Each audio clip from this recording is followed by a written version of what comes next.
Je suis comme full gaga, là. Non, mais pour vrai, puis ça fait toujours cette impression-là, puis on ne sait pas pourquoi les chats, mais c'est une passionnée de chats, et d'ailleurs, elle est la présidente du club Félin Montréal, derrière l'avenue, très bientôt chez nous, au centre Sport Expo sur le boulevard d'Agenais. C'est le lieu où se déroulera le Noël des chats, 25-26 novembre prochain. On en discute tout de suite avec Jessie Charbonneau qui est avec nous. Salut! Bonjour! Ben, il y a aussi la vedette.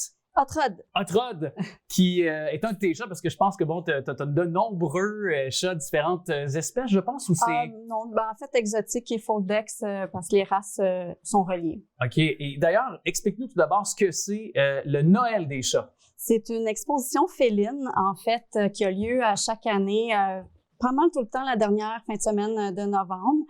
Depuis 5-6 ans un minimum, là, ça se passe au Centre Sport Expo là, sur le boulevard d'Agenais. Donc, c'est évidemment ouvert au public. Tout au long de la journée, il y a 4 juges qui viennent évaluer les chats selon les critères de la race.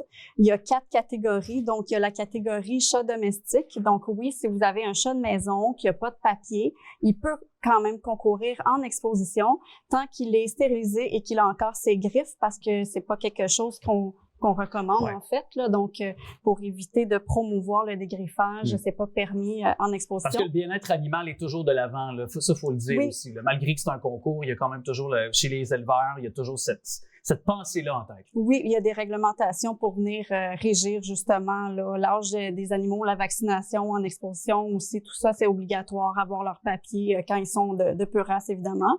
Donc, en dehors de la catégorie domestique, ensuite, on a les chatons qui peuvent être présentés à partir de l'âge de 4 mois jusqu'à 8 mois moins un jour. Ça, c'est ceux qui sont de race avec papier.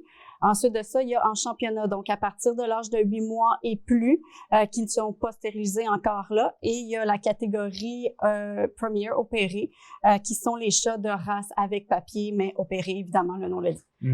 Et d'ailleurs, les juges, sur quels critères ils se basent? Si on prend Hot Rod comme mannequin, tiens, ou plutôt comme chat, là, pour nous démontrer là, sur quoi on se base pour établir un chat qui peut se démarquer d'un autre, par exemple? Ben en fait, chaque chat a un critère, chaque race a des critères écrits sur 100 points. Donc, il y a certaines races qui vont avoir plus de points au niveau de la tête, d'autres plus au niveau du corps. Dans les races brachycéphales, donc exotiques, persans, himalayens et Foldex, on a un petit peu plus de points accordés au niveau de la tête. Donc, un juge, ce qu'il va faire, c'est qu'il va regarder chaque caractéristique du chat. Donc, on veut des oreilles qui sont très espacées sur la tête, qui sont basses sur la tête. On veut un front qui est rond, qui n'a pas de bosse ni dans ce sens-là, ni dans ce sens-là. On veut un nez qui arrive au milieu des yeux, le stop arrivant au milieu des yeux. On veut des yeux ronds. Je ne sais pas s'il va nous faire des yeux ronds. Mais ça, c'est vraiment un faciès qu'il fait là, particulièrement là, quand tu parles des yeux ronds. En fait, c'est dans les critères de la race. Donc, la forme des yeux, le positionnement des oreilles, la longueur du nez, le corps, où est-ce que la queue arrive sur le corps, les proportions de l'animal, son poids. C'est tous des éléments qui font partie des critères de race, puis qui vont déterminer, en fait, selon le juge, plus il se rapproche des critères de sa race, ben plus il y a des chances de faire sa finale et de faire des points. OK. Mais est-ce que ça peut aller aussi sur si le chat est dressé, en quelque sorte? Tu sais, des fois, on voit ça, je veux pas faire de mauvais amalgame, mais tu sais, côté chien, parfois, on voit que c'est un tout. Des fois, s'il est bien dressé, ce qu'il y a un peu aussi sur l'attitude du chat, sur son comportement également, qui peut être...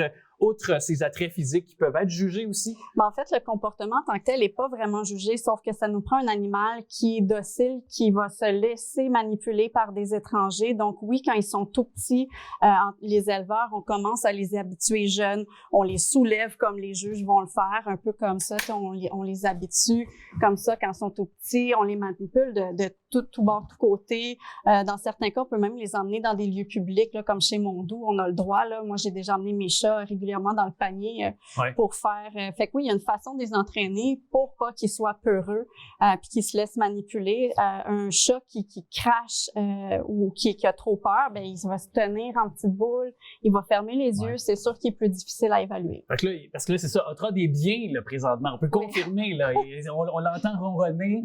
puis moi, je suis gaga. Mais ça, c'est une autre chose. Mais aussi, parce que Hot Rod, quand même, ça, c'est un chat qui s'est démarqué. Là. Je pense que tu as eu la main heureuse avec ce chat-là. Oui, en fait, il a été présenté la saison passée en chaton parce qu'il avait en bas de 8 mois, donc de 4 à 8 mois. Et il accumule des points tout au long de la saison. Donc, Hot Rod s'est classé comme meilleur chaton au Québec dans la saison dernière. Et cette saison-ci, mais on essaie de faire la même chose en adulte. Présentement, il est Master Grand Champion. Donc, il lui reste un titre à accomplir qui est le Supreme Master Grand Champion. Donc, d'ici la fin de la saison, selon les points qu'il y aura, il pourrait peut-être, sait-on jamais, là, oui, je dirais qu'il y a 100% des chances de compléter son titre. On sera derrière lui jusqu'à la toute fin. On va mettre d'ailleurs des journalistes là-dessus pour rapporter ses faits et gestes. Mais chose certaine, lors de ce Noël des chats, il y aura, je pense, des exposants, là, parce que décorations, jouets, plusieurs exposants seront là aussi du monde félin. Là. Oui, en fait, il va y avoir effectivement des kiosques où on peut se procurer des produits par rapport aux animaux, mais par rapport à d'autres produits aussi. Donc, on a Bass Plus qui va être là, qui sont des produits là, québécois pour la santé des animaux. On a aussi là, les produits Luna pour la stérilisation. On a plein de jouets, évidemment, et de trucs spécifiques là, pour les animaux. Et évidemment, ça, c'est peut-être une petite question, mais moi, je me disais, ça, c'est des centaines, des milliers de dollars que toi, tu investis à titre de propriétaire de chats, de tripeuse de chats. Ouais. Qu'est-ce qui te fascine chez le chat pour... Il y en a que c'est les chiens, d'autres, tu sais, on a tous une passion, mais toi, c'est quand même beaucoup de dollars. C'est pas ton gagne-pain dans la vie là, principale. Alors, qu'est-ce qui te fascine chez les chats particulièrement pour en faire une passion? Que c'est un défi personnel. Tu sais, le chat en tant que tel, oui, c'est un animal adorable qui est super apaisant, qui ronronne, qui est doux. J'ai choisi cette race-là justement parce que c'est des chats qui sont tranquilles. Et le pourquoi de continuer à investir, en fait, puis de vouloir avoir fait l'élevage, c'est faire l'élevage, c'est vraiment par défi d'améliorer la race, par défi de créer un chat de plus en plus beau qui va correspondre aux standards. Donc, c'est vraiment un travail qui a pas de fin parce qu'on dit toujours le chat parfait n'existe pas. Donc, on va toujours avoir un chat qu'on va marier avec un autre pour créer le plus beau chat possible.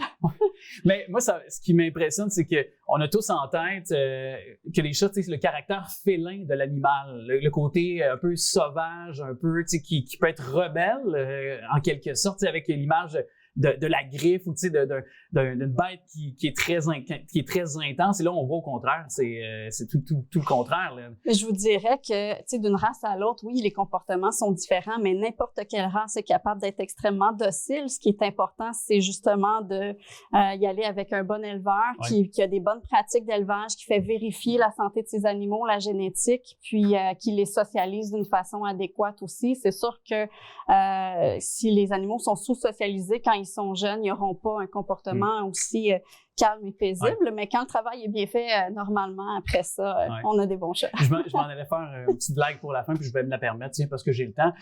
Ça semble être facile pour vous de pouvoir amadouer un homme. En l'occurrence, est-ce que c'est aussi facile pour vous de vous amadouer à l'effet inverse? C'est un petit peu plus difficile. Un peu plus difficile, OK. On peut avoir évidemment des liens au bas de l'écran. Félicitations pour votre implication. Puis visiblement, ça fait justement des chats qui sont champions dans leur domaine. Alors, la meilleure des chances pour cette compétition. Puis je sais que vous êtes derrière aussi le club Félin Montréal. D'ailleurs, parenthèse, parce que si les gens veulent avoir de l'information sur le club Félin Montréal, on peut en tout temps s'enquérir d'informations, puis peut-être même devenir membre. Oui, en fait, si vous allez sur le site de l'Association féline canadienne au www.cca-afc.com, il y a le calendrier des expositions et vous pouvez joindre les clubs là par le calendrier des expositions ou la page Facebook du Club Félin de Montréal, évidemment. Facilement trouvable. Merci beaucoup. Merci.